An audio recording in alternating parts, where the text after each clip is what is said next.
Welcome everyone to our worship gathering, and I'm so glad that we're here together today. Welcome everybody in our chapel service, in our Bush Lake campus, and online wherever you're joining us from. We're beginning a new 3-week sermon series today called Seize the Moment, as you just saw in that video.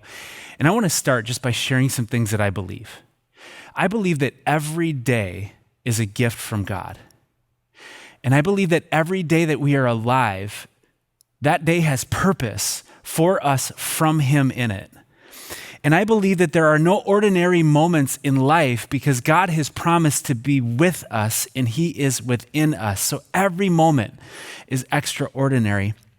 And I also believe that God is leading and using every circumstance we face to bring His good into our life and through our life into this world. Would you agree with those? Now, I have to admit that it can be hard to hold on to these convictions in normal life, but even harder right now because we are all walking through a societal disorientation. And each day is filled with challenges and pressures and trials. Now, personally, on a lot of days, it is a battle for me to hold on to positivity and joy. And here's what we share. Life is hard for every single one of us. And it's uniquely hard for you in the specifics of what you walk through. But the fact that life is hard right now doesn't take 1 ounce of truth and power or possibility away from God's intention for your life and for my life. I believe that God never wastes trials. Would you agree with that? God uses our trials to shape us in the world around us. And right now is our opportunity to join with God to use every moment for His purpose and for our good. I ran into a passage of scripture recently that's kind of become a little bit of a theme verse for me as it relates to this sermon series, and it's in Ephesians 5, verses 15 through 17, where it says, "Be very careful then how you live, not as unwise, but as wise, making the most of every opportunity because the days are evil. Therefore, do not be foolish, but understand what the Lord's will is." I want us to pause. Because I believe that God has a warning for us to heed here. Anytime that it says, "Be very careful then," God is warning us and inviting us to lean a little bit closer to Him as it relates to what we need in this moment. And I particularly appreciate verse 16 from the Voice translation, where it says, "Make the most of every living and breathing moment because these are evil times." So what it means to seize the moment is right here in the text. Making the most of every living and breathing moment, to take hold of, to press forward toward, and to take possession of every moment in your life that is filled with eternal purpose, and every one of them is. No matter what your circumstance, as a follower of Jesus, I believe that God does not want you or me to sit passively back in any time, but especially this time. Fears are filling the air. They abound of our health and the economy, our kids' schooling, in their future as this generation is being shaped by a COVID crisis. We ask, what can happen next? And the fears that we face creates a fog that makes it difficult and somewhat paralyzing to keep us from knowing what to do next. Now, I don't know what the specifics of seizing the moment will mean for you. But what I do know is that if you ask God, He will show you. If you ask God, He will show you. So let's ask God together about what it means for each of us to seize the moment that He has, and He'll show us. The other thing that captured me from this Ephesians 5 passage is because there's a why that grounds the call. The why is because the days are evil. These are not normal times, friends. I think that could possibly be qualified for the most obvious statement in a sermon ever. But have you stopped to think about this deeply? That it's not normal right now. This passage in Ephesians leapt off the page for me because I feel like right now there's an undercurrent of darkness that's more pronounced in the world. Do you feel that? Now, I don't say that to cause fear or to create fear. I say it rather as an important reminder that we walk through a world that is filled with darkness and we have an enemy that we face. And I want to read to you the preceding context before verse 15 in Ephesians chapter 5, starting at verse 8, where it says, "For you were once darkness, but now you are light in the Lord. So live as children of light. For the fruit of the light consists in all goodness and righteousness and truth, and find out what pleases the Lord. Have nothing to do with the fruitless deeds of darkness, but rather expose them. It's shameful even to mention what the disobedient do in secret, but everything exposed by the light becomes visible, and everything that is illuminated becomes a light. That is why it is said, 'Wake up, sleeper, and rise from the dead, and Jesus Christ will shine on you.'" God is calling us to wake up again and again so that we can rise up to meet the abnormality of this moment with faith and courage and strength and a mission to make an eternal difference in the world right now. That's the call. This is not our time to sit back. This is our time to press forward and seize the moment. So through these 3 weeks together, we're going to be talking about 3 different ways that we can seize the moment. Today, we're going to be talking about our work. There's a moment to seize there. Next week, we'll talk about how we're called to seize the moment through belonging to God and each other, because it's incredibly important right now and it matters. And then the third week, we're going to seize the moment through preparing and asking the question, is this a sign of the end? This is going to be an incredible series, and I want to encourage you to lean forward and search out God's heart in the midst of this, because he'll show you. So today is work. Here's a question I want to ask that will guide us through our time, and that is, how can I make the most of the opportunity of what I do for 70% of my waking hours? On average, you and I spend 70% of the hours that we are awake at work in one way or another. So I want to ask you a critical question today. If that's how much time of our lives that we give to our work, do you think God cares about that work? I hope you do. And if you don't, or maybe this is a new concept that you might be awakened to today, I pray that your eyes will be open to see that God cares about the work that you do and your work matters to him. God does not see a separation between Sunday and Monday through Friday. All of that is interconnected as an opportunity for us to seize. Now, I also want to just say that I think the specifics of integrating your faith in Jesus Christ into your work, whatever it is nuanced because of the variety of different things that we do for our jobs and the variety of different contexts and organizations that we may work through. What we need is God to guide us through his word, and we're going to see a scripture passage that has time-tested truth in it. I think we also need each other to inspire one another through the examples of how we're integrating our faith and work. And I'm going to share the perspectives of a few people at Westwood that have shared their thoughts with me as they seek to do so. But most importantly, what I want to call us to do is to trust God for wisdom on how, because when we ask God to give us wisdom, he will give it to us. Now, one of the other reasons why we want to just walk this through is because COVID has had a long-lasting impact on how we work. And it's reshaping the idea of work. We went digital and remote. Many of us have lost work, and some who lost work have found it again. We're all working from home, many of us, and we're balancing our work, if you're from home, through the rest of our lives in a unique and somewhat challenging way, and each of us are facing unique circumstances. So I asked a few friends here who I've seen integrate faith and work really well on the impact of COVID on their workplace. And I found 5 different themes, and I want to share those with you. And I want to ask you as we walk these through, do you find yourself in any of these themes? Or maybe what has COVID impacted your work through? The first is isolation. Where daily interactions in a workplace would strengthen work culture, would build trust and just simply help, without being together, we in work have had to find ways to set and measure goals and help culture in organizations to move forward.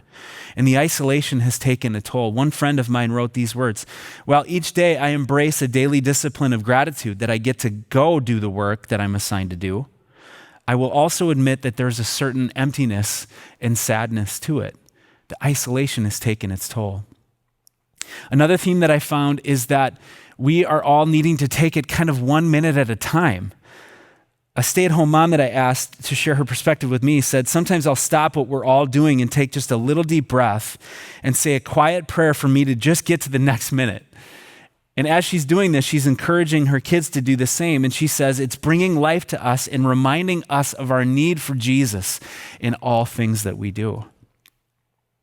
Another theme that I found in their answers was a need for self-care to be able to fuel work performance.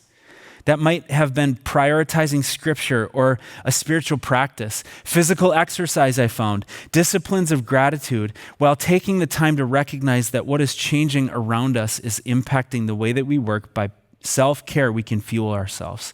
I wonder if you have entered into this, what practices around self and soul care have helped you in the midst of this season? Another theme was actually positive, that the slowed down pace allowed for more time. A retiree that I inquired of said these words, the precious gift of time that you get immediately upon retirement, which quickly gets lost to all the things that you never had time for before, returned to us in a big way. So we started refinishing and repurposing old furniture as a team. He preps and I paint. That's one way to seize the moment. And then the fifth theme that I found was this. It was a redeployed purpose. Not a new purpose, but a redeployed purpose. One teacher wrote these words to me, I was there to provide some sort of semblance of normalcy once quarantine began for not just my students, but for their parents too, by showing care to my students' families. But I also needed to embrace a lot more grace for myself. So as I enter into this fall, I'm still asking God, what do my kids need? How do I meet those needs? And I'm praying, God, guide me to the resources and wisdom to love my students the way that they need. She said, curriculum will come after they know that they're loved and they're cared for. And I just want to pause. Teachers, whether you've started or if you're starting Tuesday, we are so grateful for what you are doing. You're facing, as we all are, unprecedented circumstances through which you serve children. And you are shaping a generation. You are helping shape through God's work in and through your life, this generation that has been so deeply impacted by this crisis. And what you do matters. What you do matters. So we are grateful for you and we are praying for you this week as you really get going again. I wonder, how about you? What are the themes of how COVID has impacted your work, whatever it might be? It's changed us. So again, I want to ask the question, how do I make the most of the opportunity of what I do for 70% of my waking hours? The answer is found right in Colossians chapter 3, through time-tested truth of how we can orient our life's work no matter the context, even amidst the crazy times that we're all facing right now. Now, as we walk through this text, what I want to ask that you do is to keep your work, whatever it is, in mind. And I also want you to ask the question, what is God calling me into next to seize the moment of the opportunity of my work? If you have your Bibles nearby you, go ahead and turn to Colossians chapter 3. It's going to come up as I read through this. This is a passage that you might be familiar with. It might be something that you use to call yourself to work. Let's all be reminded and inspired by it as we read it. Colossians 3, 23 through 24. Whatever you do, work at it with all your heart, as working for the Lord, not for human masters, since you know that you will receive an inheritance from the Lord as a reward. It is the Lord Christ you are serving. I see three major orienting themes in these two verses that can help us to move forward in our work and seize the opportunity. The first of which is to be fully engaged. Now, those first opening words of this passage are interesting, whatever you do. And what that means is whatever you make or whatever you tend to or whatever you create, and it's inclusive for your specific job of what you do, and it's also comprehensive for everything that you do. So you might be a family engineer, which is an important way to say you're a parent who's focused on stewarding and being home with the young people that's in your family. You might be a retiree as you look at refiring your purpose in this world. You might be an educator or an administration in a school district. You might be in the C-suite of your organization with lots of important responsibilities. You could be self-employed. Maybe you're in vocational ministry like me. You might be sending your kids back to school, but the way that looks this week is at home as you figure out how to be an educator, a parent, a spouse, and all the things. And you might be a kid. This last Wednesday, as I drove our kids to school, we pulled up to an intersection nearby our Chanhassen campus, and all three of us observed that there was a construction crew that was working, and what they were doing was pounding pieces of metal into the ground. I don't know why, but from the back seat, the question came, what are they doing? And I said to my daughter, Hadley, I said, it looks like they're pounding sheets into the ground. I don't know why, but there was silence in the back seat. And here's one of the things I love about this season of our life is that there is so much wisdom that can come from the backseat of our cars as we're driving our kids around. So here's what she said. She goes, it looks fun to be a worker. Now keep in mind this message that I'm about to preach. It looks fun to be a worker. Then she said, but you've got to have a lot of experience so you don't smash your hand with a hammer. And so I kind of thought that it would be a good moment to just kind of enter into that conversation. So I asked the question, kids, why do you think work matters and why is it important to God? And I got some interesting answers. The first thing that he said was, you get to do really cool stuff for people. I thought that was great. You get to provide for your family. And then thirdly, work keeps you from sitting on the couch and watching shows all day. I particularly enjoyed that one. But then we went on to explore what their work was, which is school, and they're calling right now to be fully engaged. So I want to say to kids, as you're with us, you get to learn about how God has made you, how God has created this world, and your purpose in it. That is your work. So as you enter into a new reality, know that God is guiding you, and you're going to seek and find his voice as you learn this year. I also find that we're called to work. Throughout the Bible, the word work carries with it the core idea of the stewardship of one's business. The stewardship of one's business. So we're called to work. Whatever it is that you do, work at it. Work at it. To do the things in our job, ensuring that they are the right things with Jesus Christ as the one who's helping us to define what the right things truly are. And here's the point I want to make. Your work is your ministry. Your work is your ministry. You are called to it. Whatever you do, work at it. And then third, with all of your heart.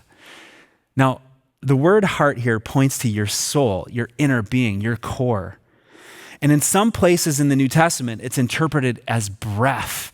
You remember that statement about seizing the moment? Make the most of every living and breathing opportunity. Now, I don't know if we need to think about this question from very long, but I want to ask, can it be said of you that you're working at your work with all of your heart? Are you working at it with all of your heart? Maybe some days the answer is yes. Other days the answer is no. Maybe you're in a season where you're in a job or you're in a workplace that makes it really hard to work with all of your heart. Regardless of the context, God has purpose for where you are right now, and that purpose may be there. And so whatever it is that you face, just go with Jesus and work at it with all your heart and make the impact that he has you there for. And maybe for some, that means searching out new opportunities. God will guide you. What this means is to be fully engaged in whatever you do, work at it with all of your heart. Now, the second major theme that I see is who we work for. We're working for the Lord. It says, as working for the Lord, not for human masters. So a question for you, when you go back to work next, it might be maybe this afternoon or tomorrow or Tuesday this week as we're in Labor Day week. What could change about your workday if you had the prevailing thought in your mind, in your soul, I am working for Jesus first? What could change? Who is it that you work for? Who are you working for when you work for the Lord?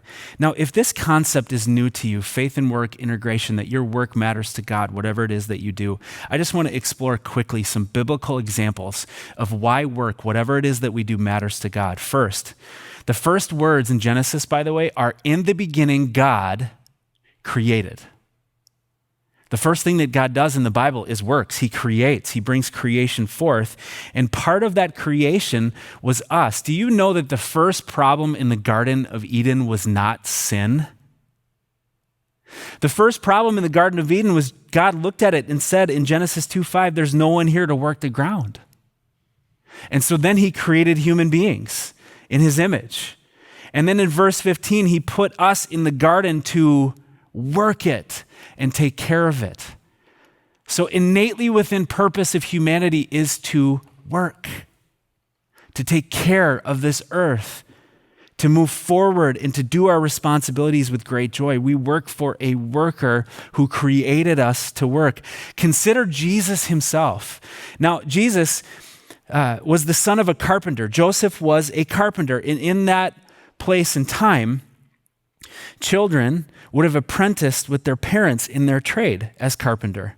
And it's very likely that Jesus was a carpenter himself. And in fact, in Matthew 6:3, we hear that affirmation because when he arrives back in his hometown of Nazareth, they say, "Is this not the carpenter?" And they're questioning his reliability as a teacher and rabbi, and eventually as Lord. Is this not the carpenter?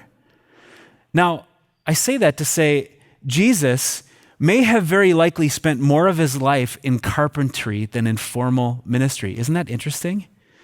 And I think that affirms the significance of work. And then lastly, consider the Apostle Paul, the one who wrote this book of Ephesians, the one who wrote this word in Colossians. Yes, Paul was a church leader and a missionary and an apostle, and he started churches all over the Mediterranean area.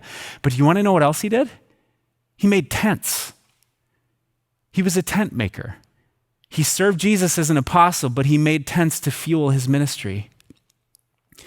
These examples are an affirmation that God is a worker and encourages us to see our work as ministry, that we get to partner with him to do good into this world.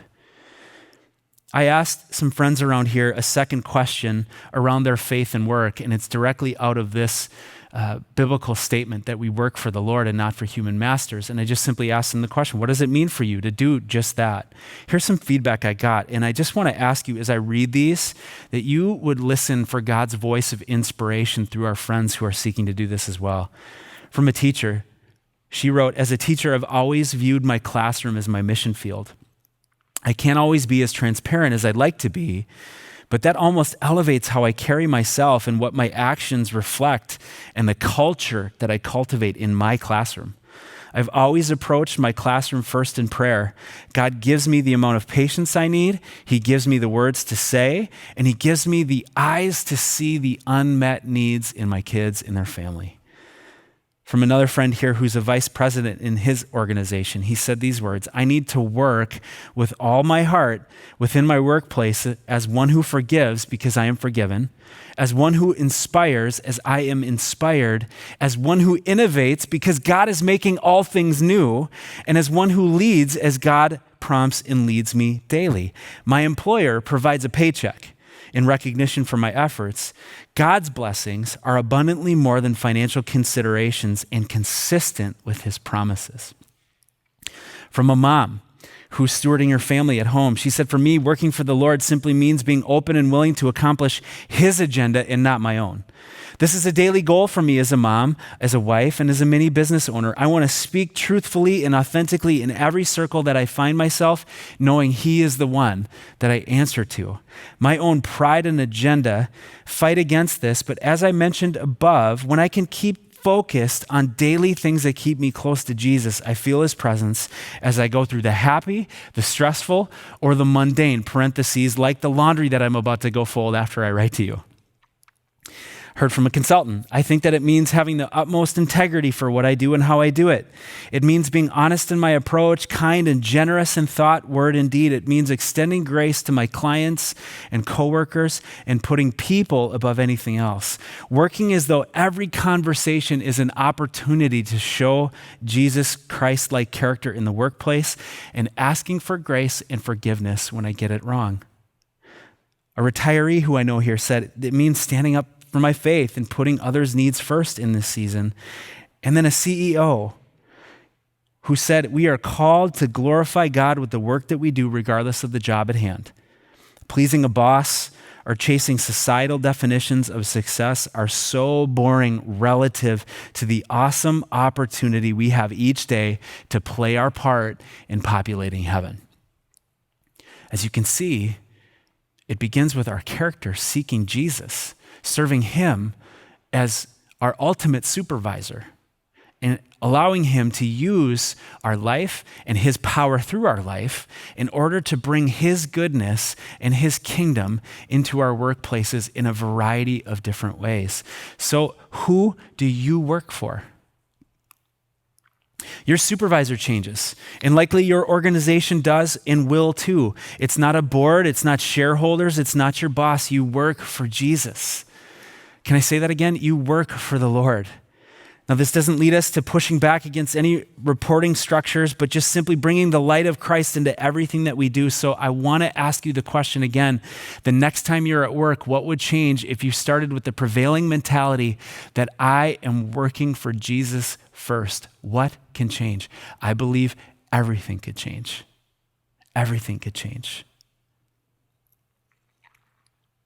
Now, thirdly, trusting in him for the reward.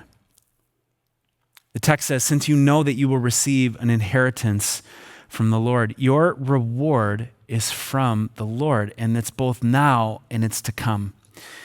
The inheritance is now, and I think sometimes that inheritance comes through the affirmation of making a tangible difference. There's nothing quite like the affirmation of knowing and seeing that the work of your hands and your mind help to transform, whether it's an organization or a person's life, to meet and match more with Jesus' desire for it.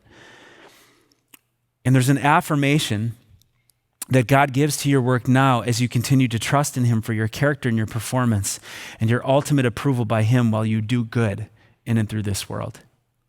But yet the inheritance is in heaven. It's not your paycheck. It's not a balance sheet. It's not your retirement portfolio. Those things are important. What's mentioned here is an inheritance in our eternal dwelling place that will far exceed any reward that we're given here. It's incorruptible and undefiled. It doesn't fade. It doesn't rust. It doesn't climb up and down with the conditions of any market projections. Your reward for serving the Lord Christ through your work is unimaginable, eternal good. And even that thought can fuel us toward faithfulness. Maybe it might be someone putting their trust in Jesus who you work with. It might be a problem that you solve that leads to the flourishing of people. It may be an affirmation from God because you never gave up working with all of your heart. It may be your future hope of knowing that nothing is wasted and everything done for Jesus matters. In this moment of disruption, in this societal moment of disruption, seize the moment of your work because it matters. And it's a context of your ministry through which Jesus wants to make an eternal difference both now and forever.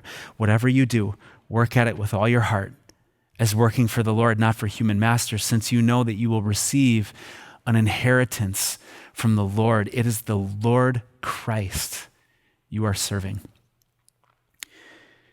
Now, as we conclude this gathering, we're going to come to a table. And as I was considering receiving communion today and thinking about Jesus' story in it, this was a moment that Jesus seized. Do you remember his story in the Garden of Gethsemane? He wrestled with what he was about to do. And he prayed, not my will, but yours be done, Father. And then he seized the moment, and with resolve, he went forward into his suffering and eventually toward his resurrection. Jesus seized that moment so that you can seize yours. This is a great place to come and be reminded of who God is in your life, that he loves you, that he cares for you, that he's never going to let you go. And in everything that you face, yes, in your workplace, but in your whole entire life, both this week and every week going forward, in the midst of all we're all walking through, he will never fail you. And if you've not placed your trust in him for your eternity, I just encourage you to do that even today before the bread and the cup comes to your mouth. He loves you. He's for you. And he's with you. And every moment of our life can be extraordinary for now and all of eternity as we trust in him. So as we come to this table, would you join me in prayer? Father, we're so thankful. We're so thankful for this day. It's a gift. It has purpose and meaning, an opportunity that we get to seize with your help. And so as we come to this table, may we be reminded of the profound eternal weight of your sacrifice, Jesus, that you brought us near when we were far away, that we were darkness, but now we are light, and you shine. You shine on us and within us, and we can be the light of the world because of what you've done. Renew us today. And if there be anyone who's watching this who has not placed their trust in you, God, work in their life. And if that's you, I just encourage you to pray this prayer. Jesus, I give you my life. I give you my life. I trust in you as my Savior for all of eternity. Lord, thank you for your sacrifice.